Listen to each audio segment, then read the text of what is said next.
on va passer sur la recette de la panna cotta. Panna cotta, hyper facile à faire. Toujours panna cotta, 12 g de gélatine au litre de liquide. D'accord? Donc là, j'ai 12 g de gélatine, je vais faire un litre de panna cotta. Et on va le mettre 10 minutes avant dans de l'eau froide, dans de l'eau très très froide. Ok? Le but, ça va être de la faire ramollir, qu'elle se réhydrate un peu. Si on vous la mettez dans l'eau chaude, et bah, elle va fondre et vous n'aurez plus rien dans votre bol. Tac. Après là, j'ai ma casserole avec ma balance. Donc c'est 12 g de gélatine par litre de liquide. Après, comme liquide, vous mettez ce que vous voulez. Il y en a qui mettent que de la crème, il y en a qui font moitié lait, moitié crème. Moi, ce que j'aime bien faire, c'est que je mets 20% de lait. Donc là, 800 g de crème.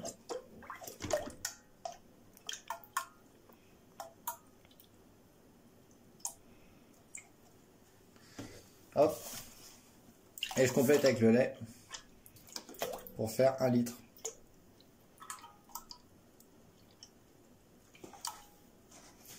Hop, 1 litre. Et après, je vais ajouter 80 g de sucre cassonade. Pourquoi cassonade? Parce qu'il est meilleur. Si vous voulez mettre du sucre classique, vous mettez du sucre classique. Comme ça, on aura une panna cotta qui sera pas trop sucrée. 80 g au litre. Et on pourra rajouter un coulis qui est un peu plus sucré, le coulis poire banane qu'on va faire. Qu'on l'a fait déjà. Donc on va faire, pardon. Tu connais pas les... Hop.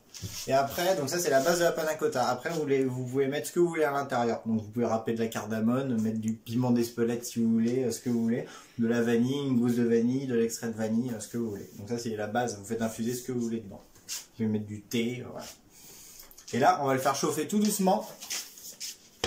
Pour que ça monte en température. Tout doucement. Donc je ne mets pas à fond parce que sinon ça va accrocher. Voilà. On a notre gélatine qui est égouttée, notre crème qui est chaude. Moi j'ai rajouté de la vanille à l'intérieur. Et là on va faire dissoudre notre gélatine à l'intérieur. Je coupe le feu. On mélange bien. Et maintenant on va laisser reposer 10-15 minutes juste pour éviter que ça soit encore chaud. Il faut que ça soit tiède et après on va les verser dans des ramequins. Du coup, c'est un tout petit peu refroidi et là on va les mettre dans nos ramequins. Donc pas jusqu'à rabord parce qu'après on va mettre notre coulis de poire. Hop.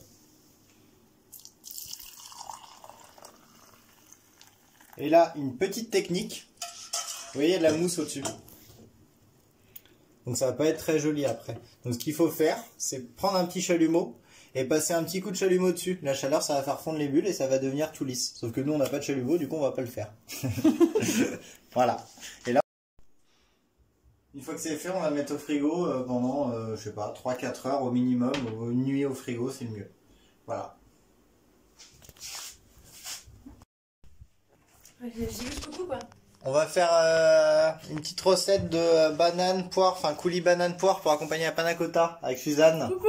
Suzanne, elle a coupé la banane et la poire. Du coup, j'ai mis un peu de sucre, un tout petit peu, 2-3 cuillères à soupe dans le fond d'une casserole avec un tout petit peu d'eau et on va faire un tout petit caramel.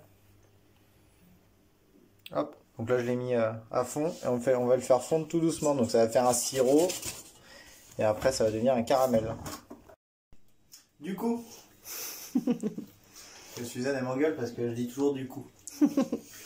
Donc les poires et les bananes en fait c'était des fruits abîmés. Donc il restait 3 poires et 2 bananes là qui étaient complètement tout mou et voilà. Du coup on va en faire un petit coulis. Le caramel est quasiment prêt. Il commence à avoir une belle couleur. Il n'y a pas grand chose, rien, vraiment voilà. Et là on va tout faire revenir.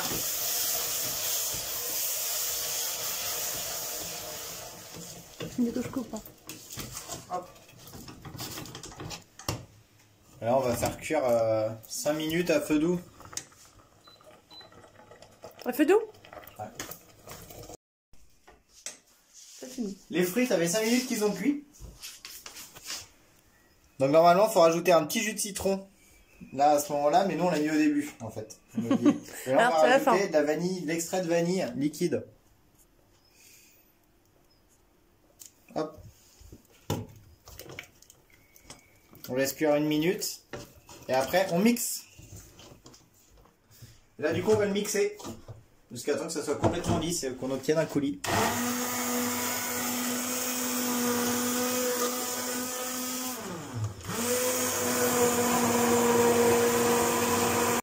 Du coup, là, on a un coulis qui est assez liquide. On le verse dans une boîte pour le faire refroidir au frigo, sachant qu'il va épaissir un tout petit peu au frigo, vu qu'il y a du sucre dedans.